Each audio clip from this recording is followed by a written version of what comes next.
আমি সুকান্ত। আজ আমি তোমাদের রায়মার্টিন প্রশ্নবিচিত্রা থেকে ষষ্ঠ শ্রেণীর জিওগ্রাফি 10 নম্বর মডেল সেটটি সলভ করে দেখাবো। তো চলো শুরু করা যাক। সেকেন্ড ইউনিট টেস্ট 10 নম্বর মডেল সেট। দেখো 1 নম্বর, বেতার তরঙ্গ প্রতিফলিত হয়ে পৃথিবীতে ফিরে আসে যে স্তর থেকে তা হলো থার্মোস্ফিয়ার। 2 নম্বর, বায়ুমণ্ডল দ্বারা সৌর বিকিরণের শোষণের পরিমাণ ছিল নাম্বার 51%। তারপরে দেখো 3 নম্বর, মৌসুমী বায়ুর প্রত্যাবর্তন কাল হলো শরৎকাল। 4 নম্বর, প্রাচীন পলিমাটিকে বলা হয় ভাঙ্গর। 5 নম্বর, ম্যানগ্রোভ অরণ্য দেখা যায় পশ্চিমবঙ্গের সুন্দরবনে। C number. 6 নম্বর, জলদাপাড়া অভয়ারণ্য অবস্থিত। সি নাম্বার, পশ্চিমবঙ্গে। তারপরে শূন্যস্থান পূরণ। 2 আন্টার্কটিকা সর্বোচ্চ শৃঙ্গ ভিনসেন ম্যাসিভ। আচ্ছা, তারপরে দেখো 3 করবেট জাতীয় উদ্যান হিমাচল প্রদেশ অবস্থিত।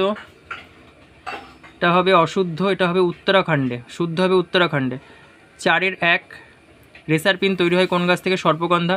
2 বন্যপ্রাণী সংরক্ষণ আইন কবে চালু হয়? 1972 সালে। আচ্ছা, তারপরে দেখো 5 পার্থিব বিকিরণ কাকে বলে? 182 পেজের 6 নম্বর কোশ্চেন, রায়মার্টিন সহায়িকা বই। 2 নম্বর, মৃত্তিকা সংরক্ষণের উপায়গুলি কি? 277 পেজের 5 নম্বর কোশ্চেন। 3 নম্বর, কালো মাটি কাকে বলে? এটা 276 পেজে আছে, রায়মার্টিন সহায়িকা। ভারতের কোন কোন অঞ্চলে কালো মাটি দেখা যায়? কর্ণাটক ও অন্ধ্রপ্রদেশ। আচ্ছা, তারপরে দেখো 1 নম্বর, আন্টার্কটিকা মহাদেশকে বিজ্ঞানের মহাদেশ বলা হয় কেন? 152 পেজের 9 নম্বর কোশ্চেন। তারপরে দেখো 2 নম্বর, তামিলনাড়ু রাজ্যের করমণ্ডল উপকূলে বছরে 2বার বৃষ্টিপাত হয় কেন? এটা 264 পেজের 5 নম্বর কোশ্চেন।